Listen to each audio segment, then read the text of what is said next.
Alors, je m'appelle Jean-Luc Delpech. Je suis intervenu, je pense, à titre de maire de Cluny, qui est la ville qui accueille cette université d'été.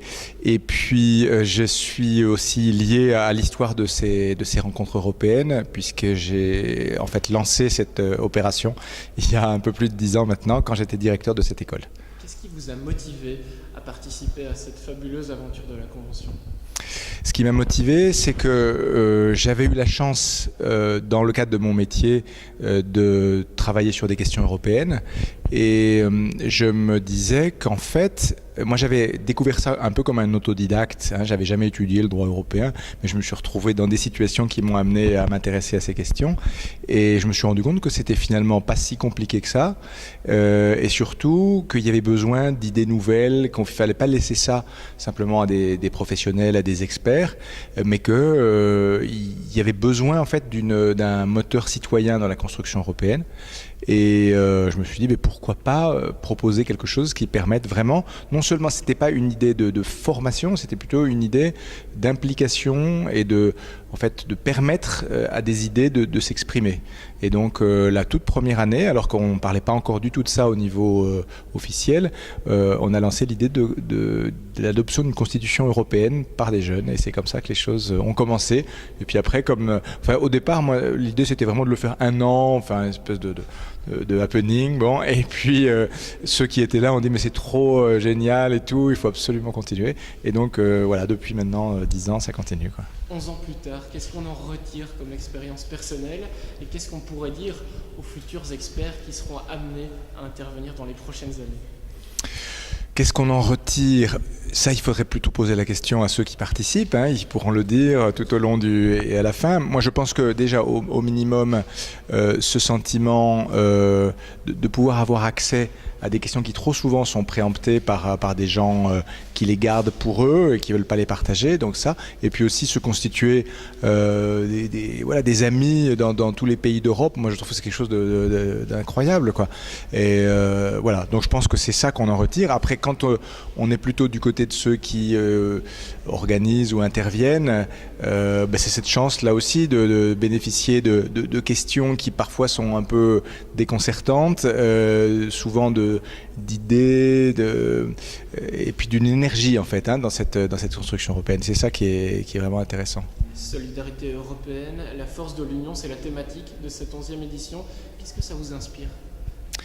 Je pense que un des problèmes de la construction européenne, c'est que justement la question de la solidarité n'arrive que, je dirais, tardivement ou que comme une espèce de variable d'ajustement, alors qu'il y a vraiment énormément besoin de cette solidarité pour cimenter une construction qui par ailleurs a produit des choses qui est intéressante, qui est même nécessaire, mais qui n'a pas suffisamment été une affaire de cœur. Et donc cette solidarité, c'est ça, c'est se sentir responsable non seulement de soi-même, mais des autres Européens, non seulement se sentir chez soi dans son pays, mais de se sentir chez soi dans l'Union européenne. Et puis après au-delà de l'Union européenne avec les autres continents. Mais ça, je pense que c'est justement cette absence d'expérience ou l'insuffisance de l'expérience vécue qui pose problème. Donc on essaye d'y pallier en fait ici, mais on a bien l'idée que c'est pas du tout à l'échelle et qu'il y aurait heureusement beaucoup d'autres initiatives qui existent qui permettent d'aller dans cette direction.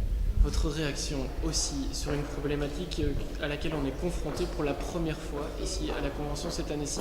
De nombreux participants n'ont pas pu avoir leur visa pour nous rejoindre. C'est très neuf et on a l'impression comme ça que des frontières réapparaissent peu à peu alors qu'on a grandi dans une Europe où les frontières se dilitaient peu à peu. Oui, là j'ai appris ça tout à l'heure en arrivant. Comme j'avais vu la liste de ceux qui devaient venir qui était une longue liste. Et puis quand j'ai vu les effectifs qui étaient beaucoup plus restreints, je me suis posé la question et j'ai demandé et on m'a dit mais en fait c'est que beaucoup de personnes n'ont pas eu leur visa. Et là j'avoue que ça m'a complètement... c'est la première fois et c'est un très mauvais signe. Et là j'avoue que ça m'a beaucoup perturbé et je pensais beaucoup à ça pendant les discussions. Voilà, donc c'est malheureusement un signe grave et dont notre pays en l'occurrence est responsable, ça c'est certain. qu'est-ce qu'on peut souhaiter à la Convention et de quelle manière on peut imaginer la voir évoluer dans les prochaines années ici dans l'abbaye de Cluny?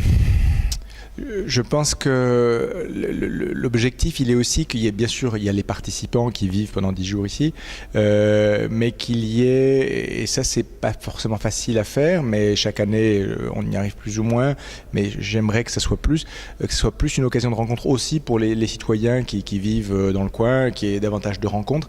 Les premières années, on avait réussi à faire en sorte qu'après la dizaine de jours de travail vraiment de débat, etc., les participants pouvaient rester, aller travailler dans des associations, dans des entreprises, etc. Et ça, c'était bien sûr beaucoup d'organisation, mais je pense que c'était vraiment intéressant, à la fois pour les jeunes et puis aussi pour ceux qui les accueillaient et qui du coup profitaient aussi de leur présence. Mais voilà, avec ce qu'on vient de dire sur l'histoire des visas, je pense que malheureusement, on ne nous facilite pas les choses pour aller dans cette direction.